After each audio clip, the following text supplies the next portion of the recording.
other than your job to slow the traffic down. Do what you gotta do. Imagine being in the line of duty, and your biggest threat is not a criminal, but the cop beside you. You get on my traffic stop again, I will arrest you. Yeah, I'll arrest. Watch out for these events where partners fall apart and the real battles happen out of the blue. Number 1. Dispute over jurisdiction.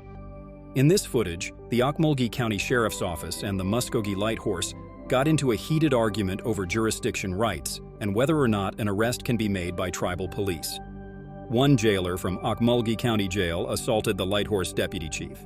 The tribe issued a warrant to jailer Matthew Douglas for attacking Light Horse chief. The scene started when the tribal police arrested a man for fentanyl possession near a school.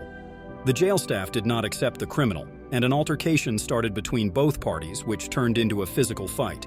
The jailer was charged with battery and a warrant was issued for him in tribal court. Number 2. Grabbed by the throat. In another incident, police were called to a convenience store for a tense arrest, with suspect Jean Bernard refusing to get into the car. As tensions mounted, the sergeant began verbally abusing Bernard, prompting officers to pull him back. But the sergeant snapped. He grabbed one of the officers by the throat and slammed her into a nearby patrol car. Her crime? Trying to de-escalate the situation by pulling him back by his belt. Sometimes, trying to keep the peace can land you in serious trouble. Number 3. Threatened to arrest each other. While the previous cop and deputy managed to handle things decently, this sergeant and sheriff took a nosedive. It all started with the sheriff grilling a driver for speeding, clueless that the sergeant had already handled it. As the sergeant tried to describe the situation to the county, the sergeant got criticism and an arrest threat from him. The sergeant became fed up and dared the sheriff to do it, but got nothing but more insults.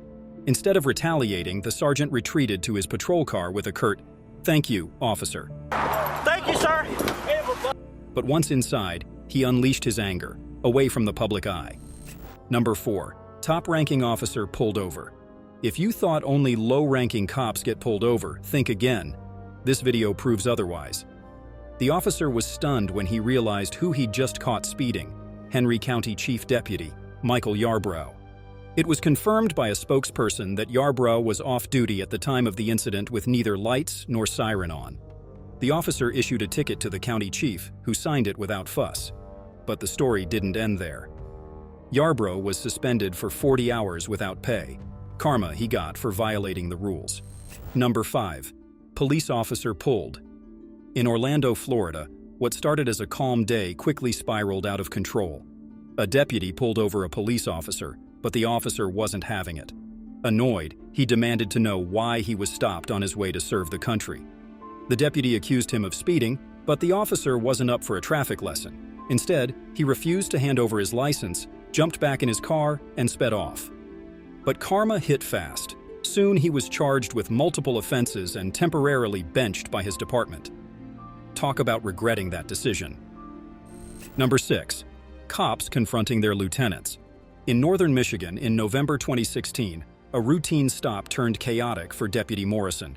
He pulled over a driver behaving erratically, only to discover it was Lieutenant Brian Phillip from another department. Morrison, trying to stay professional, asked Phillip to step out for a sobriety test. Yeah, Brian, out of the vehicle. I'm asking you nicely. I don't want to see anything worse happen. Phillip, acting like the rules didn't apply to him, begged to let go. The situation worsened, leading Morrison to arrest Phillip, who was later found to be 3 times over the legal alcohol limit.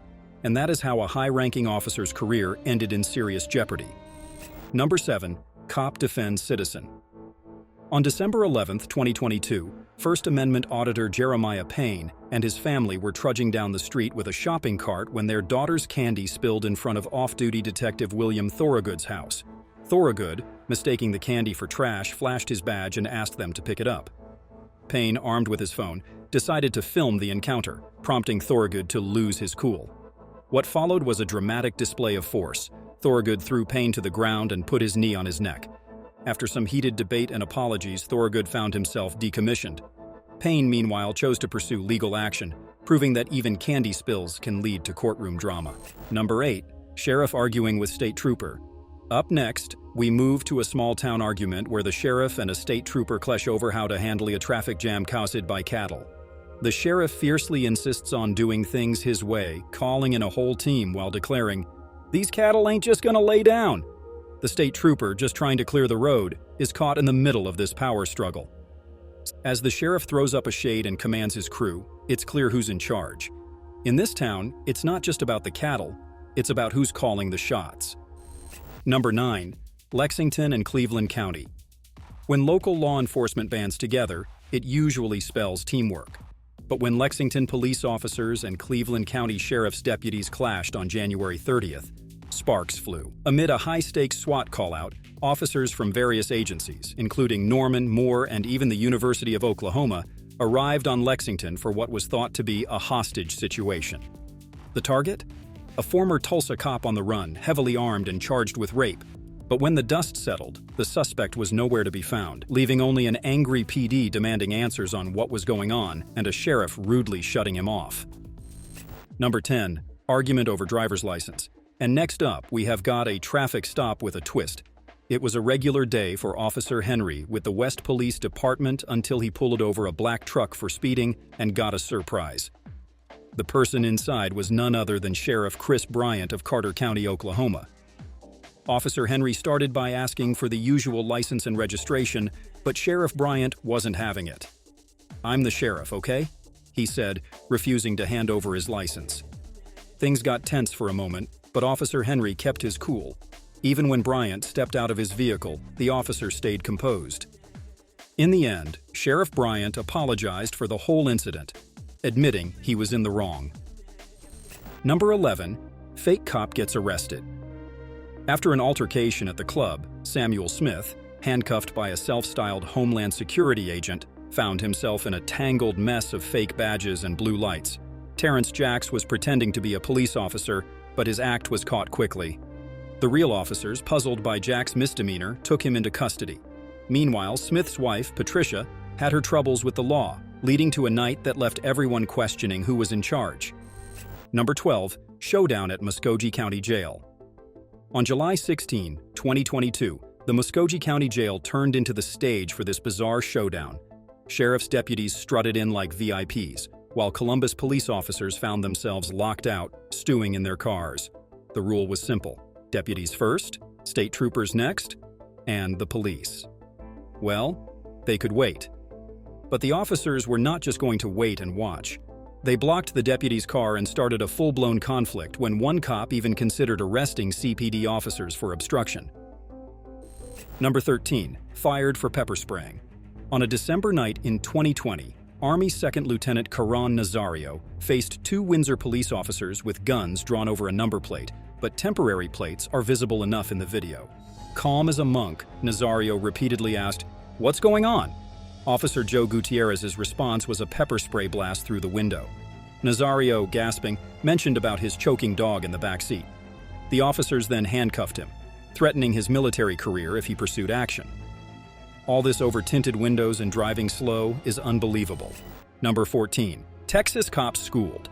When officers pulled over a vehicle, they found themselves facing a police academy grad and military veteran who knew the law inside and out. The driver, confident and assertive, demanded they run his vehicle's plate and questioned their knowledge of T-coal. As the veteran brought up the department's past scandals, the officers were left speechless. With a firm ground, "Are you finished? I gotta go." He made it clear he wasn't backing down. It ended with the officers feeling embarrassed, proving you never know who you're pulling over in Texas.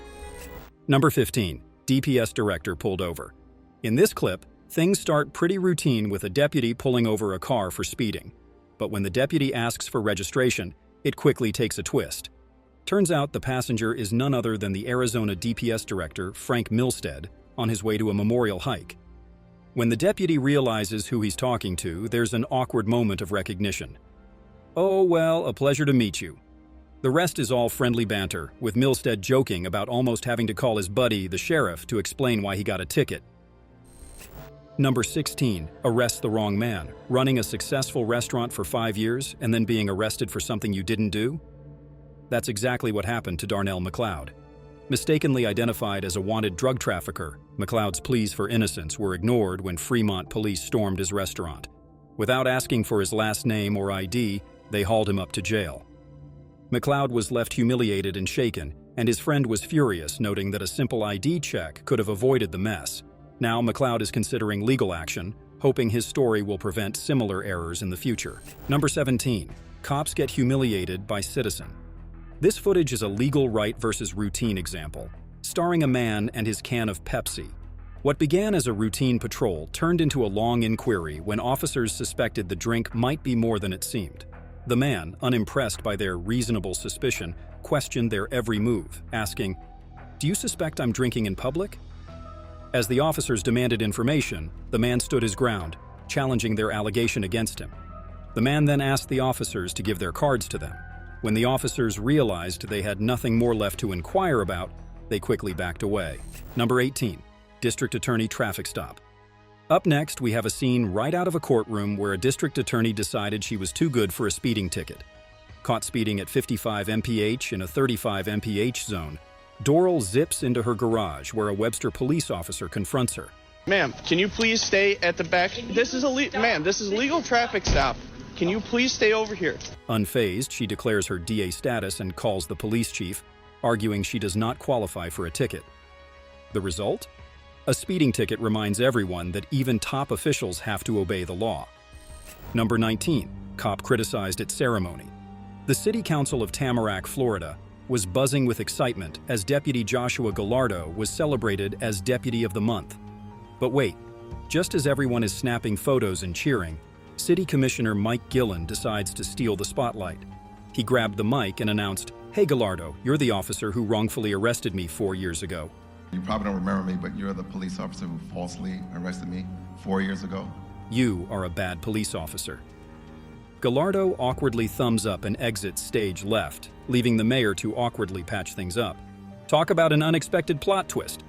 Number 20, punch in the face, and if you thought road rage was just about honking and heated words, think again.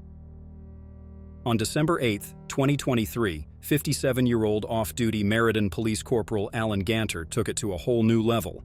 At a red light in Rocky Hill, Ganter clashed with Thomas Broglio, who wasn't shy about showing his frustration. Honking, flashing his badge, and snapping pictures, Ganter seemed on a mission. But when Broglio accused him of using his phone, things took turns into a swift punch through Broglio's window. Now Ganter, a school resource officer, faces charges of breach of peace and assault. Number 21, cop slams teenage girl. You're a teenager who gets pulled over by a cop. What's the worst that could happen? For Vivian Augustus, a Roughton traffic stop turned it into a nightmare. Pulled over for a headlight violation, she calmly complied with Officer Brian Schimmel's requests. But when she struggled to find her driver's license, which was ironically hanging from her neck, Schimmel lost it. In a shocking move, he yanked her out of the car and slammed her onto the pavement. Thanks to gas station CCTV, this brutality didn't stay hidden, and Schimmel was swiftly booted from the force. Number 22. Lunatic cop breaking the law. In the next video, two officers, Johnny Cagle and Oscar Mendoza, can be seen arguing with a citizen journalist. A journalist named Reyes arrived at an accident scene to take photographs for his social media page. The officers were already present at the scene, and they started to order Reyes to leave the scene. The officers had no reason to order him to leave by law from the scene. The man argued that this was public property and as a citizen, he could take photos of anything he wanted. But the officers continuously bashed the journalist for no reason. Soon after that, this verbal confrontation turned into a physical assault. Both the cops didn't announce that Mr. Reyes was under arrest. Officer Cagle attacked Mr. Reyes. Police called the ambulance and Officer Cagle claimed that he had been injured, but he was not. The victim, handcuffed, was taken in a squad car to the hospital. Later, these cops were punished by law enforcement. Number 23, detective in trouble. Next, Herb Robinson was pulled over by two KCPD officers who seemed to have missed the memo. The scene is tense but quickly turns into absurdity when Robinson, decked out in full police uniform, tries to assert his rank. In response, the officers insulted him with some harsh words for no reason. The situation was intense, awkward, and a little too heated, but quickly ended with both parties going their way. Robinson believed he was racially profiled. Number 24. Cop goes insane. John Yad Elahi, a speech pathologist, headed to the Richmond police station to report a car break-in. But instead of a routine report, he walked straight into a bizarre showdown. Officer KB Austin was arguing with a hit-and-run victim, accusing her of having a mental health crisis. Thinking he could help, John chimed in, only to have the officer dismiss him with a condescending, "Oh, you're just a speech pathologist." And that is how what started as a simple errand quickly turned into an awkward and tense standoff that no one saw coming. Number 25. Police get schooled. Next, we have an epic lecture given by a driver who was using a company car and was pulled over for plates that didn't register to any specific owner. 2 police cars were called to the scene, and for a moment it looked like it would end up in a disaster. The driver argued that Alberta's traffic laws allow him to legally drive the car, even for personal use, under dealer regulations. The officers, skeptical but civil, probed into the potential misuse of the vehicle. After a lengthy back and forth, the situation was resolved without fuss. Number 26. Insane cops lose qualified immunity. Have you ever been charged for napping? Well, Jose Castro almost was. After catching some sleep in his truck at 5 a.m., San Antonio cops thought he was up to no good and stormed the scene. Despite their insistence and flashy lights, Castro thought he was being pranked and called 911. With the cops thinking he was resisting arrest, things got intense. They eventually pulled him out, but not without some rough handling. Turns out, Castro was just a tired delivery driver. After an hour of chaos and a trip to the DA, the charges were dropped and he went home, exhausted but free. Number 27. Charged for loitering. Ever been charged only for loitering? Long Island Audit's Sean Paul sure has. When a sergeant demanded his ID without a valid reason, Sir, an ID. Sir, I don't have a legal obligation to give you a driver's license or an ID, sir. Paul didn't just comply. He delivered a crash course on Georgia's law right then and insisted that suspicion alone isn't enough for ID requests. With each response, Paul told the officers just how much they lacked professionalism and were mishandling. While the chief tried hushing him down, he realized in the end that sometimes knowledge is a much bigger power than authority. Number 28. DUI charges. A Central Florida police officer was pulled over by the Florida Police Department. In the footage, a cop named Oscar Mayorga was held by police officers because he seemed to be hungover. When the officers questioned him, he was in an altered state of consciousness. Reports suggested that his speech was unclear and an empty beer can was found in the vehicle. Mayorga lied that he had an underlying medical condition, for which he took 3 pills a few hours before the incident. But the officers were sure about his alcohol intake because they smelt a strong odor. Mayorga didn't permit a sobriety test. Despite his denial for a sobriety test, he was taken to a detention center where through a breathalyzer, it was found that his blood had 4 times more alcohol than the legal limit. Number 29. Golf cart incident. What happens when a 13-year-old, face blurred because of him being a minor, takes his mom's golf cart for a midnight joyride? Cops pull him over at 1 a.m. for cruising a golf cart on the road. The bemused officers, faced with his lack of ID and ever-changing story, scattered to verify his claims. They finally reached his home, but the mom was not there. With his story partially true but still shaky, they decide to take him home with a stern warning and a hope that his next adventure involves fewer golf carts and more bedtime. Number 30. Entitled. Citizens in public. Ever tried explaining your way out of an arrest while also debating the finer points of aviation law? That is exactly what this passenger did. The situation started with a fiery lady arguing her right to stay on the plane, convinced her freedom of speech comes before airline rules. When the officer told her it was time to deplane, she turned it into a dramatic monologue, accusing everyone of lying and mask-related conspiracies. The aircraft, they don't want you flying on their plane today, okay? So you're going to have to get off the aircraft. By the end, her dramatic exit included a struggle with the officers and an impassioned speech about her rights. Flight drama at its finest. Number 31. Spitting on cops. When a North Carolina 911 call described Devin Whitmire as a window-busting, weapon-waving threat, Asheville police jumped in to find him. But when they encountered his twin Tevin, things got tangled faster than a pair of mismatched socks. Fast forward to May 13, and Devin, now famously in a sling, decided pretending to be his twin was a winning strategy. Spoiler, it wasn't. After some spitting, shouting, and a crowd's "he's choking" panic, Devin's wild ride ended in handcuffs. Despite the uproar, body cam footage showed no neck pinning, just a messy arrest that led to charges and an $85,000 bond. Number 32. Cops and judges. In Brimfield Township, Ohio, Judge Rebecca Dye took drunk driving to a whole new level. After crashing her SUV, officers found her with vomit-stained car doors. Clearly, in a state of denial, Di tried to convince everyone she was sober. As she was hauled into the police station, she demanded to call her lawyer, but with the acting of a soap opera star, she was repeatedly told to sit down and chill. Her antics didn't stop there. Di's melodramatic requests and alcohol-fueled chaos landed her a 180-day jail sentence, which was later reduced to 3 days and a year-long driver's license suspension. Looks like the judge wasn't above the law after all. Number 33. Cops arrest lawmaker. State Representative Dean Davis's arrest was as entertaining as it was awkward. Caught drinking on a bar patio after hours, Davis waved around his legislative card, hoping it would grant him immunity. Spoiler, it didn't. Despite claiming he was sober and holding a cup of Coca-Cola, the police weren't impressed. Davis's attempt to dodge the law failed, and he ended up in the back of a squad car charged with public drunkenness. Back at work, he didn't apologize for the arrest, but for being a distraction. A classic case of turning a public stumble into a PR lesson. Number 34. Cop shows middle finger. In this video, a former police officer can be seen having an altercation with 2 Toronto police officers over their vehicle parking in the loading zone. The cops stopped for some time to get coffee from Starbucks. The man accused them of parking illegally and said, "Everybody gets screwed on tickets for doing this." The 2 officers had an 8-minute-long confrontation with the citizen over parking wrongly. Things took a whole new turn when the female officer showed the citizen's middle finger as she sat back in the patrol car. The officer's actions are under investigation by the Toronto Police Service. That's all, folks. If you enjoyed this video, smash the like button and subscribe to our channel. And be sure to let us know which one of these cop confrontations you found the most fascinating. Thanks for watching. Until next time, goodbye.